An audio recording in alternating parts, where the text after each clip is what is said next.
आगमनम् आगमनम् आगमनम्। नमो अरिहन्ताडं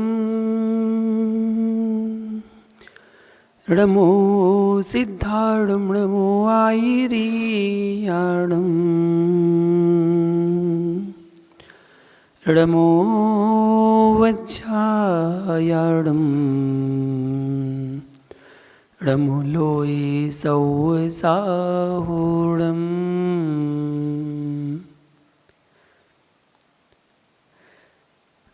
जयन्तखिलवाङ्गिमार्गिगामिन्या सूक्तियोर्हतां धूतान् धतमसादिप्रा यस्तवर्षो सुमतामिव।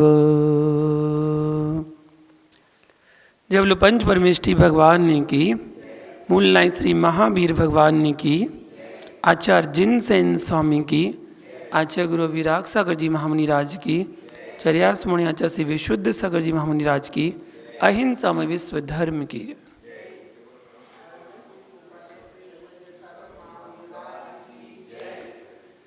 महानुभाव, श्रावकाचार संग्रह के अंतर्गत ये तीसरा श्रावकाचार यहाँ पर प्रारंभ हो रहा है, जिसमें जिनसेन स्वामी द्वारा रचित महापुराण के अंतर्गत श्रावक धर्म का वर्णन जो उसमें आया है, उस श्रावक धर्म को यहाँ पर संग्रहित किया गया है।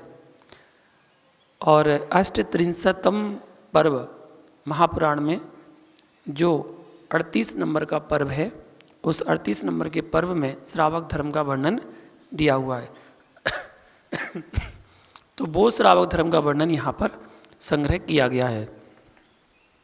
सबसे पहले यहाँ पर भगवान का मंगलाचरण करते हुए जयवंत करते हैं भगवान की वाणी को। तो आचार्य भगवान कहते हैं कि समस्त भाषाओं में परिणत होने वाली अज्ञान रूप गाढ़ अंधकार का नाश करने वाली और सूर्य की किरणों के समान उज्ज्वल प्रकाश वाली, 3 गुणों को प्रकाशित करने वाली 3 गुण बताए गए हैं।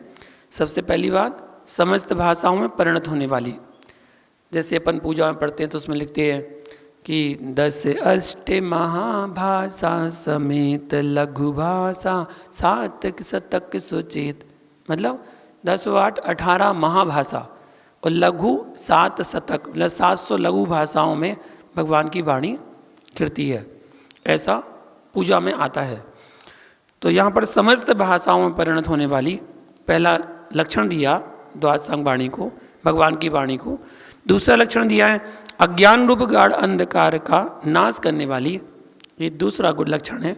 और तीसरा दिया है कि सूर्य की किरणों के समान उज्ज्वल प्रकाश वाली अरहंत भगवंतों की सूक्तियाँ सदा जयवंत हों, भगवान की वाणी सदा जयवंत हो, ऐसा मंगलाचरण किया।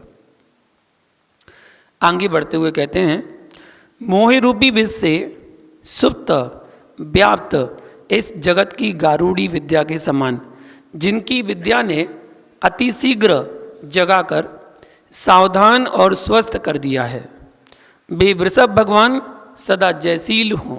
आदिनाथ भगवान को नमस्कार कर रहा है।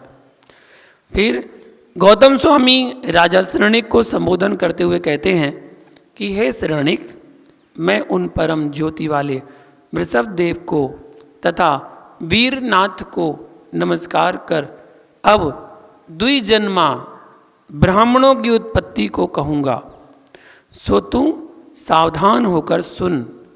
गौतम स्वामी द्वारा शरणिक को संबोधन किया जा रहा है। ऋषभ देव के ज्येष्ठ पुत्र आदि भरत महाराज राजाओं के साथ ही इस भारतवर्ष को जीतकर 60,000 वर्ष में दिग्विजय करके वापस अयोध्या को लौटे। 60,000 वर्ष लगे थे भरत को सठखंड पर विजय प्राप्त करने के लिए। जब वे करने के योग्य सभी राज कार्यों को कर चुके, तब उनके हृदय में यह चिंता उत्पन्न हुई कि दूसरों के उपकार में हमारी इस संपदा का सदुपयोग कैसे होवे। उनके चित्त में विचार आया कि मैं जिनेंद्र देव की महान उदय वाली महामय नामक पूजा को करके सर्व जगत को अपना यह धन देता हूँ, उसे प्रसन्न करो, महामय पूजा। और सर्व जगत को धन्य करने वाली यह पूजा जिसको चक्रवर्ती करता है, जिसकी पूजा 10 लक्ष्मी में करने वाले अपन, वो पूजा की चर्चा चल रही है। समूसरण महामंडल विधान पूजा, जहाँ पर चक्रवर्ती को करने का अधिकार है, मुख्य चक्रवर्ती होता है। और उसके बाद फिर वही चक्रवर्ती सभी जगत के जितने भी जीव प्राणी मिलते हैं उनको किमिच्छिक दान देता है। क्या इच्छा है तुम्हारी, जो इच्छा है वो दान देता है। इच्छा को पूरी करने वाला दान वो चक्रवर्ती देता है। तो ऐसी महामय पूजा कहलाती है।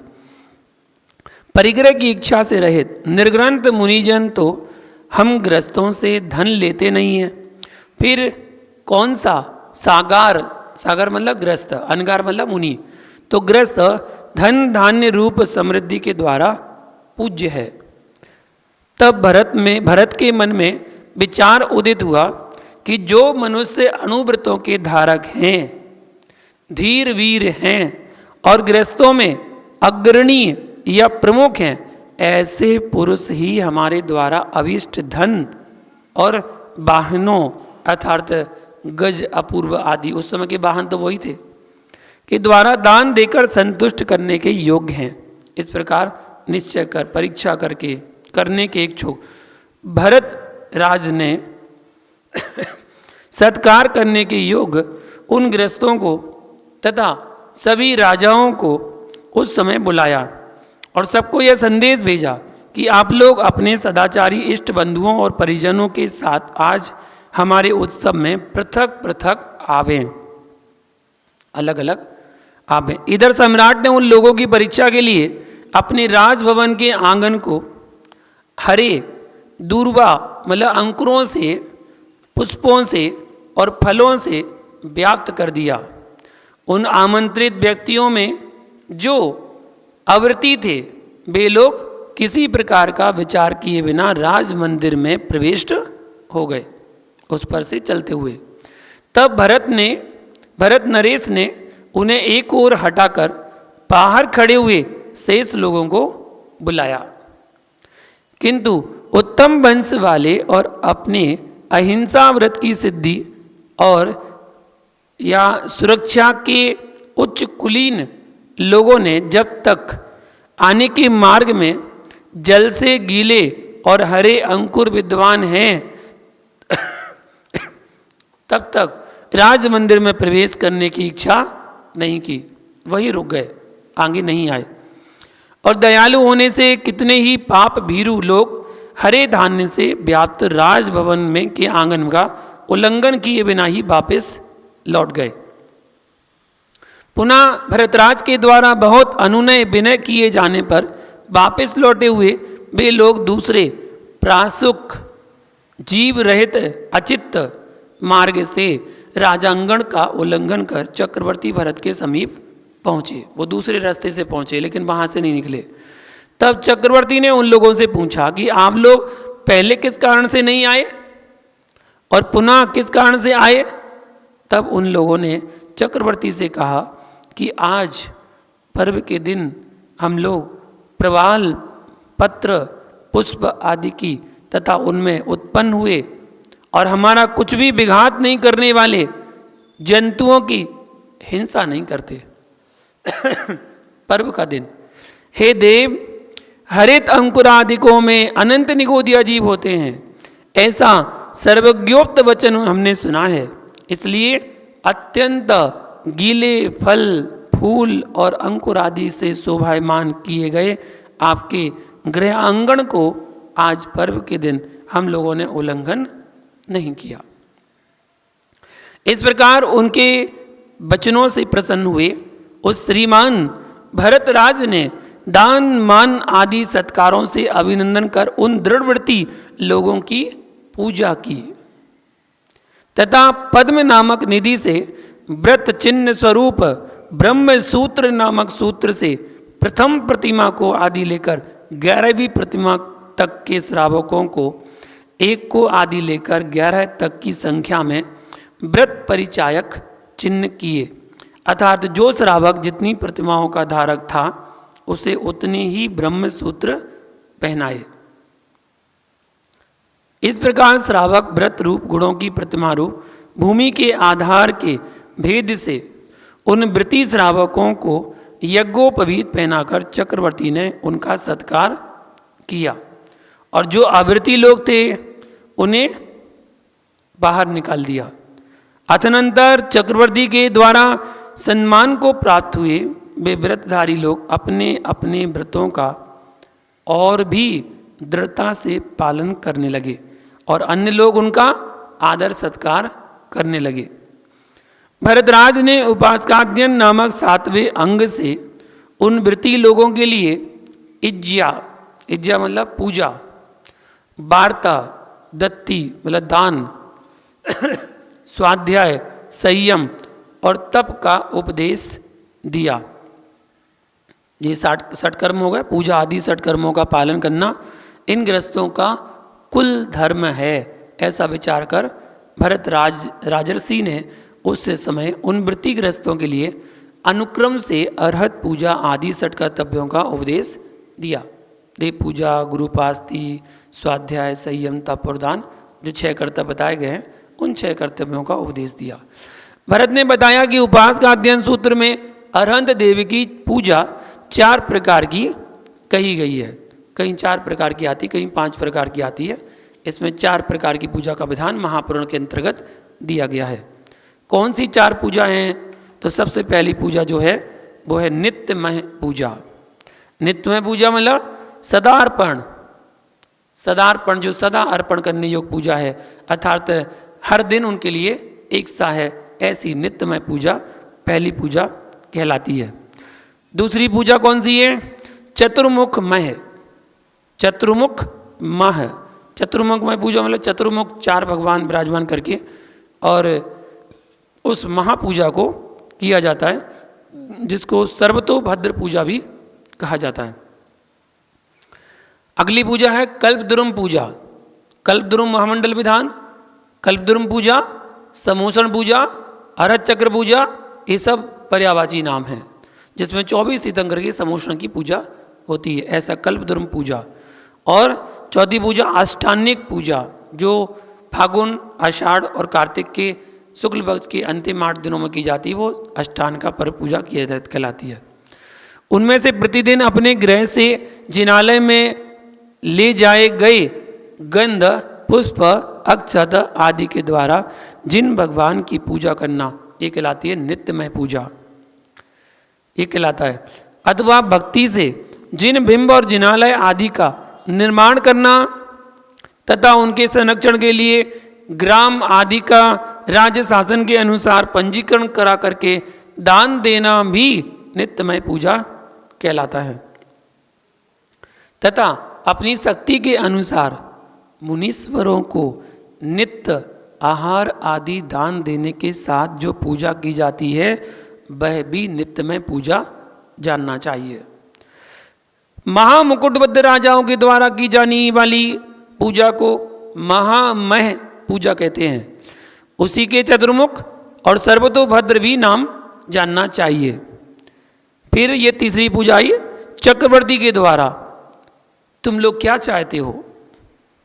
चक्रवर्ती के द्वारा तुम लोग क्या चाहते हो? इस प्रकार अर्थी या याचक जनों से पूछकर जगत की आशा को पूर्ण करने वाली जो किमिक्षिक दान दिया जाता है वह कल्पद्रुममय या कल्प वृक्ष यज्ञ कहलाता है।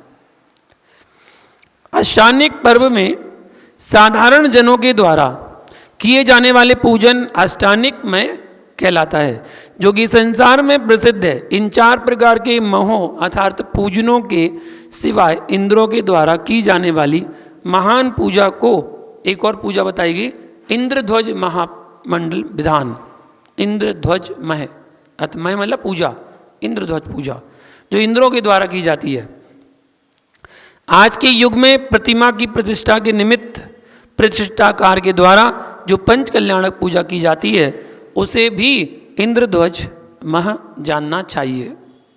इनके अतिरिक्त जो बलि, बलि मतलब होता है नैवेद्य चढ़ाना। लोगों ने बलि का अर्थ गलत लगा लिया और बलि लगाने लगे, देने लगे।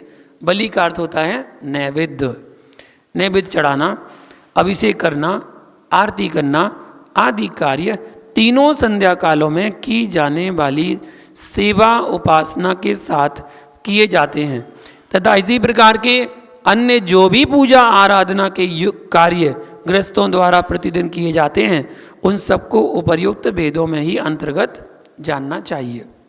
इस प्रकार के विधि विधान से जिनेंद्र देव की जो महापूजा की जाती है उसे विधि वेदता आचार्य श्रावक के सठ कर्तव्यों में सर्वप्रथम की जाने वाली इज्या वृत्ति कहते हैं। विशुद्ध प्रकृति के साथ कृषि आदिक आजीविका का अनुष्ठान करना वार्ता नामक गृहस्थ का दूसरा कर्तव्य है। क्या? विशुद्ध प्रवृत्ति के साथ कृषि आदिक आजीविका का अनुष्ठान करना, ये वार्ता नाम का गृहस्थ का दूसरा कर्तव्य बताया। श्रावक का तीसरा कर्तव्य दत्ती अर्थात दान देना। वह दया दत्ती, पात्र दत्ती, समदत्ती और अन्वय दत्ती, दत्ती के 4 भेद किए गए। दया दत्ती, पात्र दत्ती, समदत्ती और अन्वय दत्ती, ये 4 प्रकार दत्ती के भेद जानना चाहिए। 4 प्रकार का वर्णन की गई है। अनुग्रह करने के योग्य दया के पात्र 3 समुदाय पर मन वचन काय के निर्मलता के साथ अनुकंपा पूर्वक उनके भय दूर करने को विद्वान लोगों ने दया दत्ती कहा है। महान तपस्वी साधुजनों के लिए प्रतिग्रह मतलब पड़गाहन आदि नवदा भक्ति पूर्वक आहार औषध आदि का दान देना पात्र दत्ती कही जाती है। क्रिया मंत्र और व्रत आदि से जो अपने समान है ऐसे अन्य साधर्मी बंधु के लिए और संसार तारक उत्तम गृहस्थ के लिए भूमि सुवर्ण आदि देना ये कहलाती है समदत्ती। तथा मध्यम पात्र में समान सम्मान की भावना के साथ श्रद्धा से युक्त जो दान दिया जाता है वह भी समान दत्ती कहलाती है। अपने वंश को स्थिर रखने के लिए पुत्र को कुल धर्म और धन के साथ जो कुटुंब रक्षा का भार पूर्ण रूप से समर्पण किया जाता है उसे सकल दत्ती कहते हैं। आप जिम्मेदारियां अपनी पूरी हो गई हैं, अब पूरा जिम्मेदारियों से निवृत्त होकर अपने पुत्र को सब कुछ दे देना, ये कहलाता सकल दत्ती। श्रुत ज्ञान की भावना करना अर्थात शास्त्रों का मनन चिंतन और पठन पाठन आदि करना ये स्वाध्याय कहलाता है। उपवास आदि करना ये तप कहलाता है और व्रत धारण करने को संयम कहते हैं। यह ऊपर कही गई 6 प्रकार की विशुद्ध वृत्ति द्विजन्मा ब्रह्मसूत्रधारी गृहस्थों को करनी चाहिए। जो इनका उल्लंघन करे वह अज्ञानी नाम से ही द्विज है। गुणों से द्विज नहीं समझना चाहिए। तप श्रुत और जाति, तप श्रुत और जाति ये 3 ब्राह्मण पने के कारण हैं। जो गृहस्थ तप और श्रुत से रहित है वह केवल जाति से ब्राह्मण है, गुण या कर्म से नहीं, ऐसा समझना चाहिए। इन द्विजन्मा ब्राह्मणों की वृत्ति पाप से रहित है, इसलिए इनकी जाति उत्तम कहलाती है तथा दान पूजन अध्ययन आदि कार्यों की मुख्यता से व्रतों की शुद्धि होने के कारण वह ब्राह्मण जाति और भी सुसंस्कृत हो गई है अर्थात अच्छे संस्कार वाली बन गई है। यद्यपि मनुष्य जाति नामक नामकर्म के उदय से उत्पन्न हुई यह मनुष्य जाति एक ही है, तथापि आजीविका के भेद से प्राप्त हुई विभिन्नता के कारण वह संसार में 4 भेदों को प्राप्त हो गई है। व्रतों के संस्कार से ब्राह्मण, व्रतों के संस्कार से ब्राह्मण, शस्त्रों को धारण करने से क्षत्रिय, न्यायपूर्वक अर्थ का उपार्जन करने से, वैश्य और निम्न वृत्ति का आश्रय लेने से मनुष्य शूद्र कहलाते हैं। अतएव द्विजों का जाति संस्कार तप और श्रुत के अभ्यास से ही माना जाता है। जो द्विज इन दोनों से असंस्कृत है वह जाति मात्र से द्विज कहलाता है। जिसका एक बार गर्भ और दूसरी बार क्रियाओं के संस्कार से जन्म हुआ है वह द्विज कहलाता है। द्विजन्मा, द्विज, जिसका पहले गर्भ से जन्म हुआ और दूसरी बार संस्कारों से उसका जन्म हुआ है। किंतु जो क्रिया और मंत्र से रहित है वह तो केवल नाम धारक द्विज है, वास्तविक में नहीं है। इसलिए इन द्विजों के जाति संस्कारों को दृढ़ करते हुए उस सम्राट भरतराज ने उन द्विजों के लिए बक्षमाण प्रकार से समस्त क्रिया भेदों को कहा। श्रावकों के उपासकाध्ययन में वे क्रियाएं 3 प्रकार की कही गई हैं। समय दृष्टिग्रस्तों को उन क्रियाओं का अवश्य पालन करना चाहिए, क्योंकि वे क्रियाएं उत्तम फलदायिनी और कल्याणकारिणी हैं। बुद्धिमान लोगों ने वे क्रियाएं 3 प्रकार की कही हैं। गर्भान्वय क्रिया, दीक्षान्वय क्रिया और कर्तन्वय क्रिया। गर्भाधान आदि 53 क्रियाएं जानना चाहिए। 53 क्रियाएं गर्भाधान की, तथा दीक्षान्वय क्रियाएं 48 मानी गई हैं। इनके अतिरिक्त क्रिया शास्त्र के वेताओं ने कर्तन्वय क्रियाएं समुच्चय रूप से 7 कही हैं। ये 7 हो गई, वो 48 और एक 53 क्रियाएं। अब आगे यथाक्रम से उन क्रियाओं के भेदों का नाम निर्देश किया जाता है। श्रुत ज्ञान के 12 अंगों में समुद्र से भी दुस्तर 7म उपासकाध्ययन अंग से मुझे जो लेस मात्र ज्ञान प्राप्त हुआ है उसके द्वारा मैं 8 श्लोकों से उन क्रियाओं को कहता हूँ। गर्भाधान, प्रीति, सुप्रीति, धृति, मोद, प्रियोद्भव, नामकर्म, बहिर्यान, निषद्या, प्रासन, व्युष्टि, केशवाप, लिपि संख्यान संग्रह, उपनीति, ब्रतचर्या, व्रतावरण, विवाह, वर्णलाभ, कुलचर्या, गृहस्थिता, प्रशांति, गृहत्याग, दीक्षाद्य, जिन रूपता, मौन अध्ययन, व्रतत्व, तीर्थकृत भावना, गुरु स्थान, अभ्युपगम और गणोपग्रह, 100 गुरु, रुस्थान संक्रांति, निसंगत्व भावना, योगी निर्वाण संप्राप्ति, योग निर्वाण साधन, इंद्रोपपाद, अभिषेक, विधिदान, सुखोदय और इंद्र त्याग। इस प्रकार ये 37। आगे बढ़ते हुए 38वीं है अवतार। हिरण्योत्कृष्ट जन्मता, मंद्रेन्द्राभिषेक, गुरु पूजोपलंबन, योगराज्य, स्वराज्य, चक्रलाभ, दिग्विजय, चक्राभिषेक, साम्राज्य, निष्क्रांति, योग संग्रह, योग सम्मय, आरहंत, अरहद विहार, योग त्याग और 53वीं है अग्र निर्वृत्ति। इस प्रकार गर्भाधान से लेकर निर्वाण पर्यंत 53 क्रियाएं परमागम में श्रावक के लिए वर्णन की गई हैं। फिर और बताते हैं 8 क्रियाएं।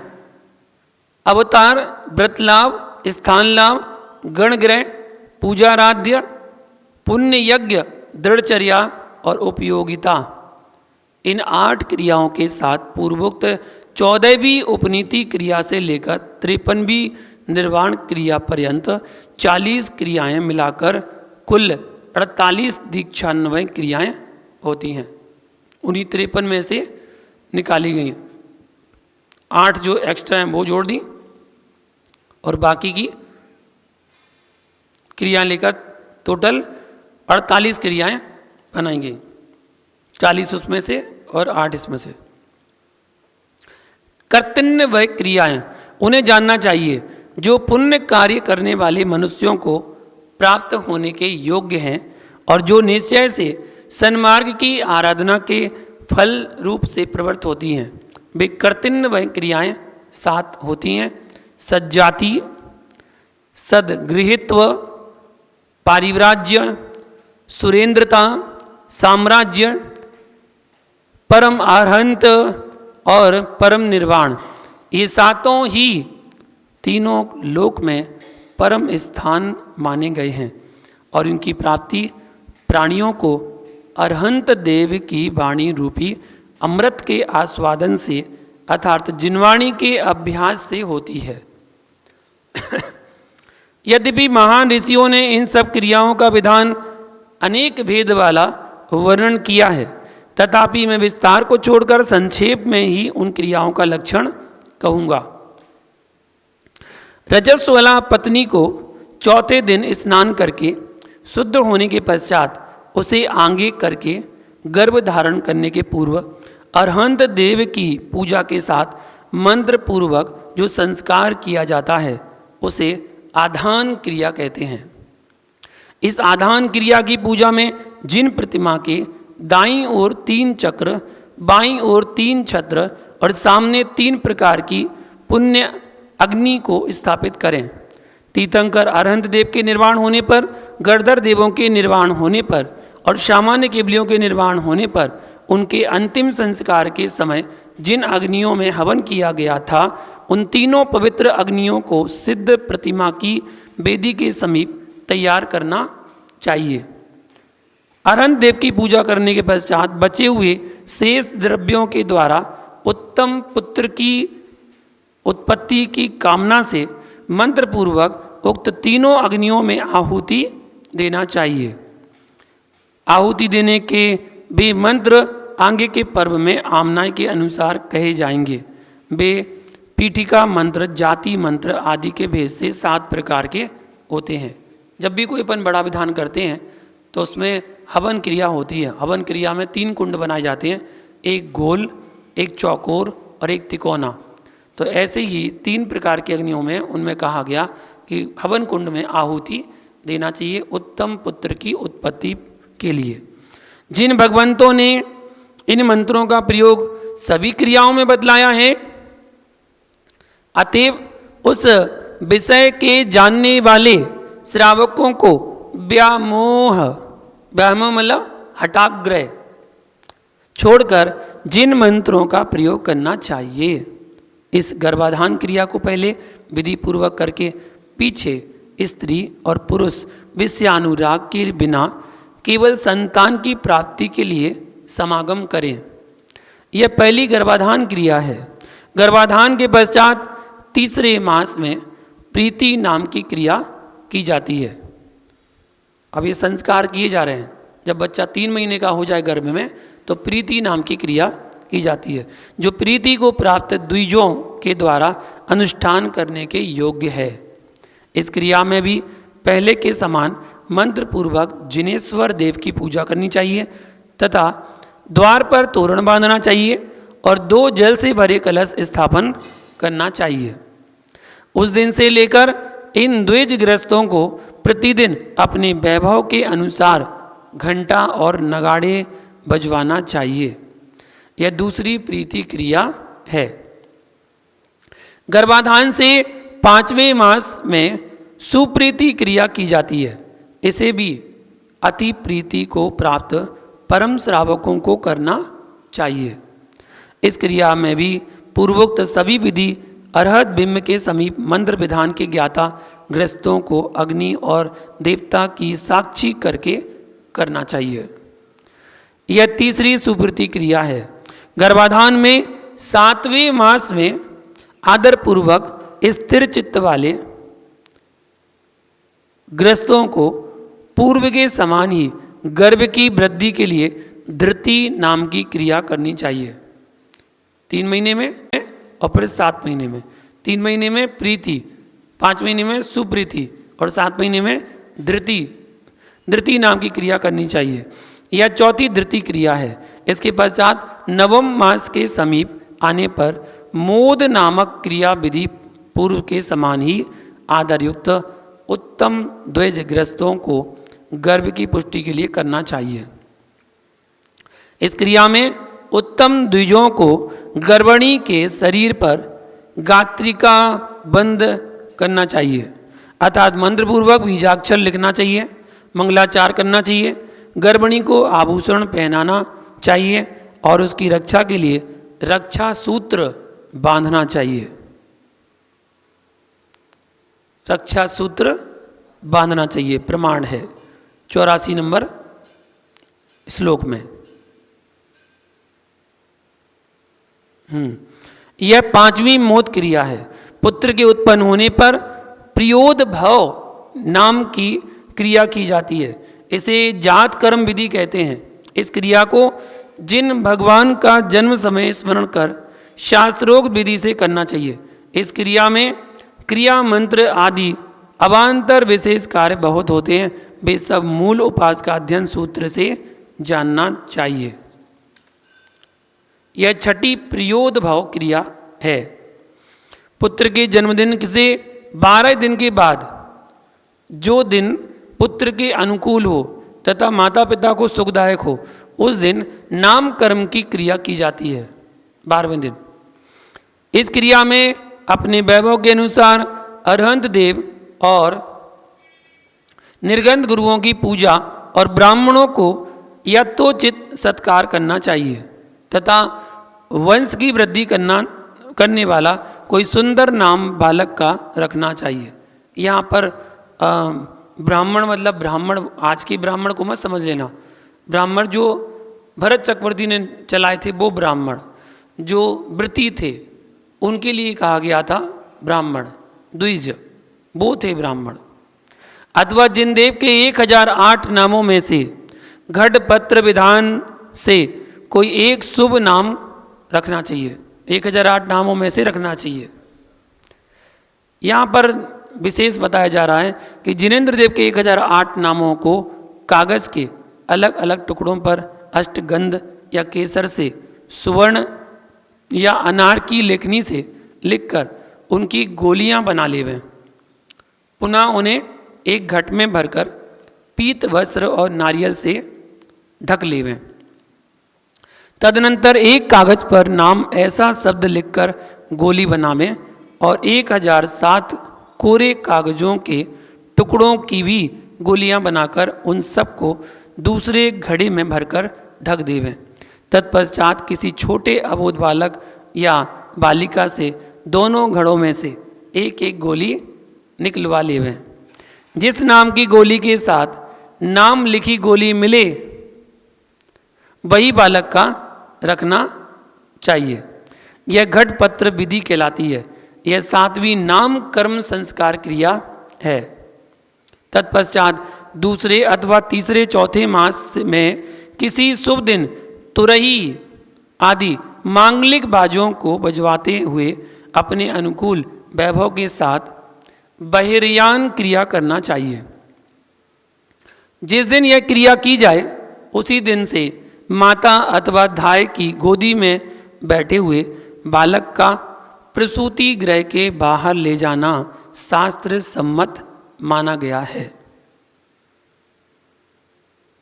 इस क्रिया को करते समय उस बालक को बंधुजनों से जो भी पारितोषिक मतलब भेंट रूप से धन का लाभ हो वह सब उसे उस समय समर्पित करना चाहिए, जबकि वह पिता का उत्तराधिकारी बनकर पिता के धन को प्राप्त करे, अर्थात गृहवास छोड़ते समय देना चाहिए।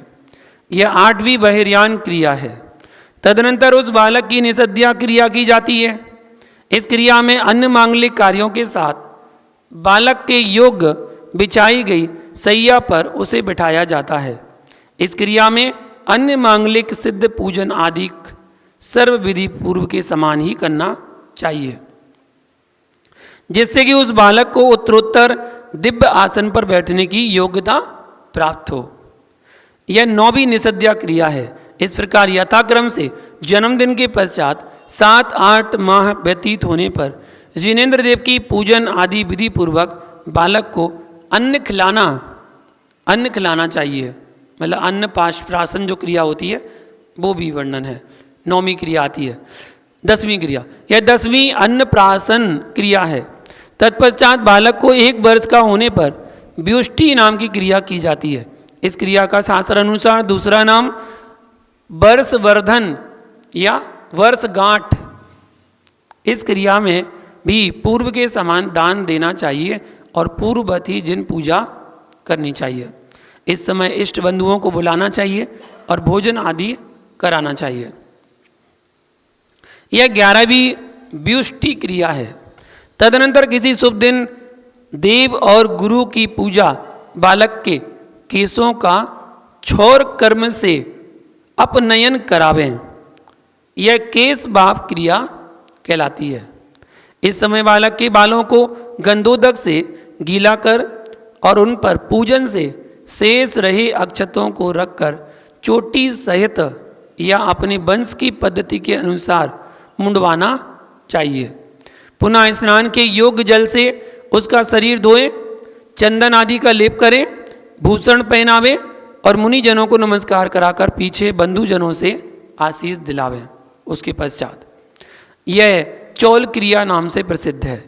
इस क्रिया में पुण्याह मंगल किया जाता है और कुटुंबीजन परम हर्ष के साथ आदरपूर्वक सम्मिलित होते हैं। यह 12वीं केश बाप क्रिया है।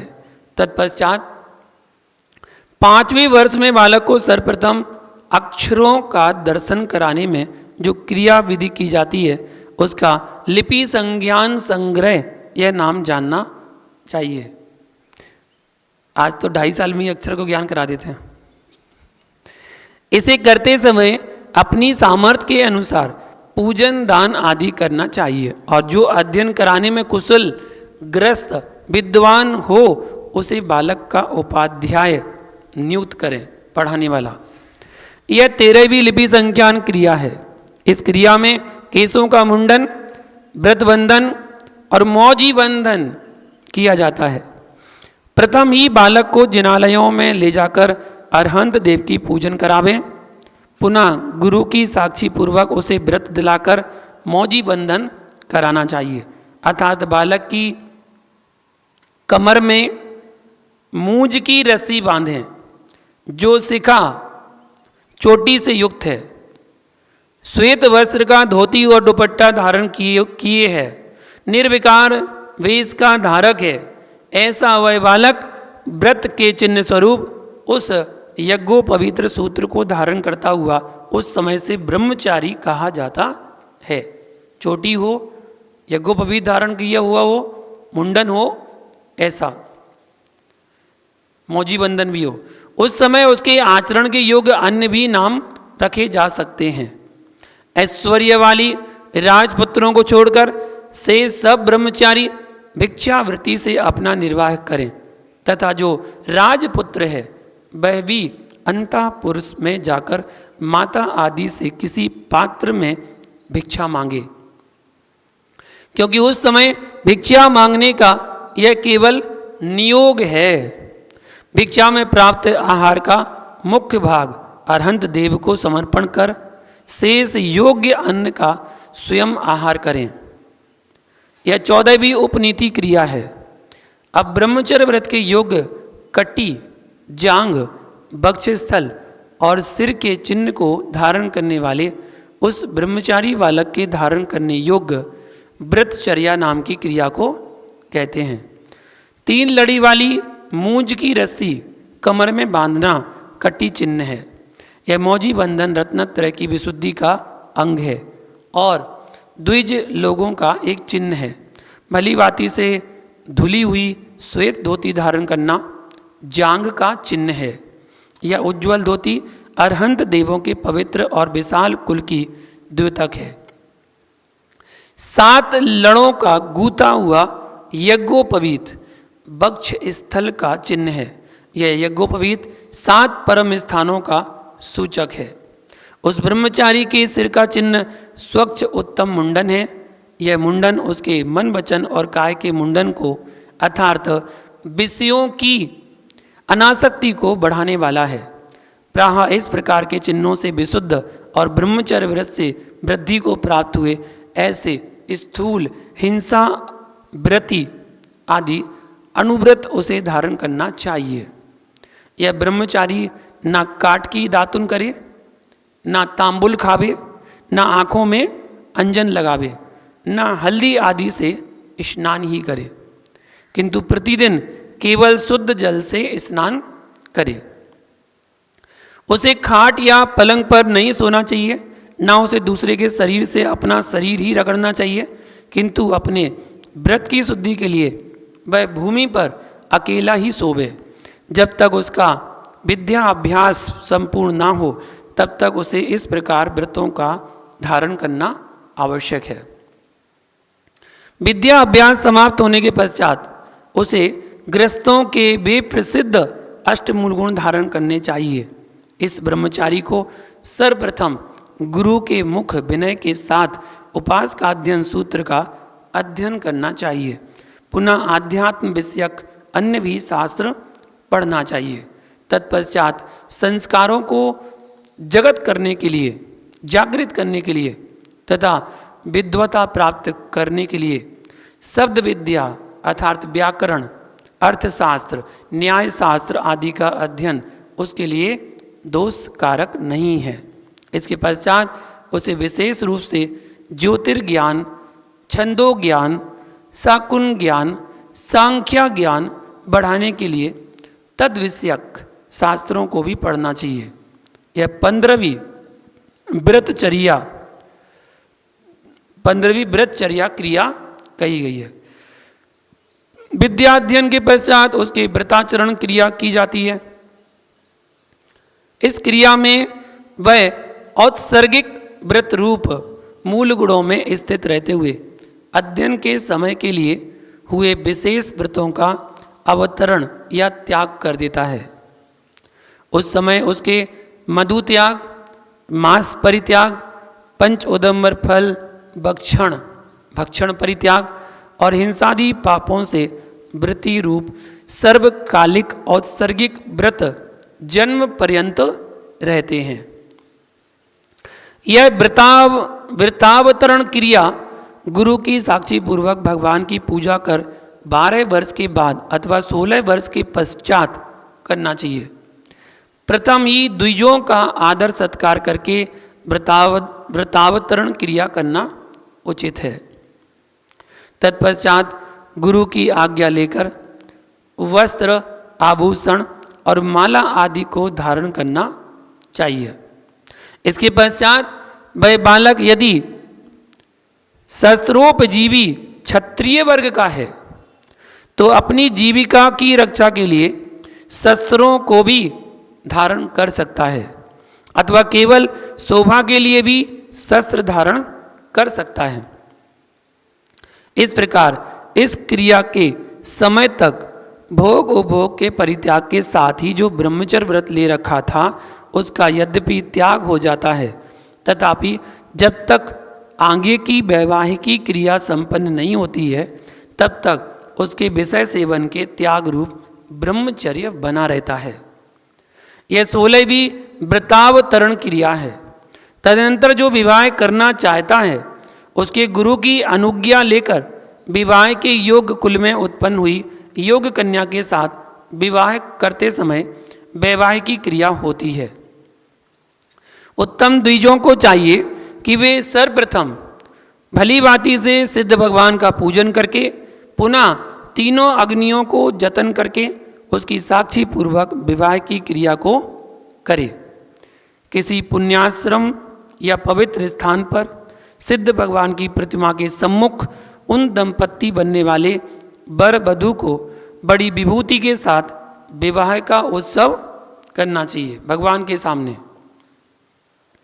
विवाह के समय वेदी पर जो 3, 2 अथवा 1 अग्नि उत्पन्न की है उसकी प्रदीक्षाएं देकर वर वधू को समीप ही बैठना चाहिए। इस पाणी ग्रहण विवाह की दीक्षा में नियुक्त उन वर वधू को देव और अग्नि की साक्षी पूर्वक 7 दिन तक ब्रह्मचर्य व्रत धारण करना चाहिए। पुनः अपने योग्य किसी देश में परिभ्रमण कर अथवा तीर्थ भूमियों पर विहार करके वर और वधू परम विभूति के साथ अपने घर में प्रवेश करें। तत्पश्चात कंकण बंधन से विमुक्त हुए वे वर वधू अपने घर में भोगोपभोग के साधनों से सुशोभित शैया पर योग काल में शयन कर केवल संतान प्राप्ति के लिए ही ऋतु काल में परस्पर काम सेवन करें। काम सेवन का यह शक्ति और समय की अपेक्षा रखता है, अतः असक्त स्त्री पुरुष को इससे विपरीत करना चाहिए, अर्थात ब्रह्मचर्य से रहना चाहिए। यह 17वीं वैवाहिक क्रिया है। इस प्रकार से विवाह करने वाले और गृहस्थ धर्म का पालन करने वाले पुरुष के लिए अपने धर्म का उल्लंघन ना करें। इस कारण अब वर्ण लाभ कहते हैं। विवाहित भी यह पुरुष जब तक पिता के घर में रहता है तब तक वह स्वतंत्र नहीं है, अतः स्वतंत्रता प्राप्त करने के लिए यह वर्ण लाभ क्रिया वर्णन की गई है। पिता की अनुज्ञा से जिसे धन धान्यादि संपदाएं प्राप्त हो गई हैं और रहने के लिए जिसे आलय भी पृथक मिल गया है, ऐसे पुरुष की स्वतंत्र आजीविका में लगने को वर्ण लाभ कहते हैं। इस क्रिया में भी पूर्व के समान सर्वप्रथम सिद्ध प्रतिमा का पूजन करके पिता अन्य प्रमुख श्रावकों को साक्षी बनाकर पुत्र को अपना धन अर्पण करे और कहे कि हे वत्स, तुम इस धन को लेकर इस अपने घर में पृथक रहो और तुम्हें दान पूजा आदि करते हुए पूर्ण गृहस्थ धर्म धारण करना चाहिए, ऐसा पिता कहता है। जिस प्रकार हमारे पिता के द्वारा दिए गए धन से हमने यश और धर्म का उपार्जन किया है, उसी प्रकार तुम भी गृहस्थ धर्म पालते हुए यश और धर्म का उपार्जन करो। इस प्रकार से पुत्र को उचित शिक्षा देकर पिता उसे वर्ण लाभ में नियुक्त करे, अर्थात अपनी आजीविका के उपार्जन के लिए स्वतंत्र कर देवे, अलग कर दे। पुनः उस पुत्र को भी अपनी स्त्री के साथ पिता द्वारा बतलाए गए मार्ग से गृहस्थ धर्म का पालन करना चाहिए। यह 18वीं वर्ण लाभ क्रिया है। वर्ण लाभ क्रिया के द्वारा स्वतंत्र करने वाले उस गृहस्थ के लिए कुलचर्या नाम की क्रिया कही जाती है। पूजा, दत्ती, वार्ता आदि लक्षण वाली इस कुलचर्या का वर्णन पहले विस्तार से कह आए हैं। विशुद्ध रीति से आजीविका करना तथा आर्य पुरुषों के करने योग्य देव पूजा आदि 6 आवश्यक कर्मों का पालन गृहस्थों की कुलचर्या मानी गई है। हर गृहस्थ को करना चाहिए और यही कुल धर्म कहलाता है। यह 19वीं कुलचर्या क्रिया है। तत्पश्चात कुलचर्या को प्राप्त वह श्रावक धर्म में दृढ़ता धारण करता हुआ गृहस्थाचार के रूप से गृहीसता को स्वीकार करे, अर्थात उसे गृहस्थाचार्य बनकर सब गृहस्थों का स्वामी बनना चाहिए। गृहस्थों का स्वामी बनने के लिए यह आवश्यक है कि वह अपने आप को उत्तम वर्ण वाला मानकर अपने में सुव्रति क्रिया, मंत्र, विवाह आदि अनुत्तर या अनुपम क्रियाओं के द्वारा गृहीसता स्थापन करे। अन्य गृहस्थों में नहीं पाई जाने वाली पवित्र वृत्ति, क्रिया और श्रुत ज्ञान की प्राप्ति आदि के द्वारा अपनी उन्नति करता हुआ यह गृहस्थ गृहीसता पाने के योग्य होता है। गृहीसता गृहस्थ स्वामी या गृहस्थाचार्य के पद को प्राप्त करने वाला वह श्रावक वर्णोत्तम, मतलब तीनों वर्णों में श्रेष्ठ, महिदेव जिसको कहते हैं भूदेव, सुश्रुत मतलब उत्तम शास्त्रज्ञ, द्विज सत्तम मतलब श्रेष्ठ ब्राह्मण, निस्तारक मतलब संसार से पार उतारने वाला, ग्रामपति मतलब नगर स्वामी, और सम्मानीय आदि नामों के द्वारा सम्मान को प्राप्त होता है। यह 20वीं गृहस्थिता क्रिया है। तदनंतर वह गृहस्थाचार्य अपने अनुरूप और अपने निज के गृह भार संभालने में समर्थ पुत्र को पाकर के उस पर गृहस्थी का भार समर्पण करता हुआ स्वयं शांति वृत्ति का आश्रय लेवे। पंच इंद्रियों के विषयों में आसक्ति नहीं रखना, नित्य स्वाध्याय करना और नाना प्रकार के उपवास करते हुए समय बिताना प्रशांत वृत्ति कहलाती है। यह 21वीं प्रशांति क्रिया है। इस प्रकार प्रशांत वृत्ति को पालन करता हुआ और गृहाश्रम में अपने को कृतार्थ मानता हुआ वह श्रावक जब गृह त्याग के लिए उद्यत होता है तब उसकी यह की जाने वाली गृह त्याग क्रिया होती है। इस क्रिया में सिद्ध पूजा को सर्वप्रथम करके अपने सर्व इष्ट जनों को बुलाकर उनकी साक्षी पूर्वक अपने पुत्र के लिए सब कुछ समर्पण कर उसे घर का त्याग कर देना चाहिए। उस समय अपने ज्येष्ठ पुत्र से कहे, हे तात, हमारे परोक्ष में मतलब पीछे कुल परंपरा से आया हुआ यह कुल धर्म तुम्हें भली भांति से पालन करना चाहिए तथा मैंने अपने धन के जो 3 भाग किए हैं उनका तुम्हें इस प्रकार विनियोग करना चाहिए। एक भाग तो धर्म कार्य में लगाना, दूसरा भाग अपने घर के कार्यों में व्यय करना और तीसरा भाग अपने सहजन्मा बंधुओं को बराबर बांट देना। पुत्रों के साथ पुत्रियां भी समान भाग पाने के योग्य हैं। आगम में शास्त्र में लिखा है, हे वत्स, तुम कुल का ज्येष्ठ पुरुष है, यह ध्यान में रखकर हमारी संतान का पालन करना।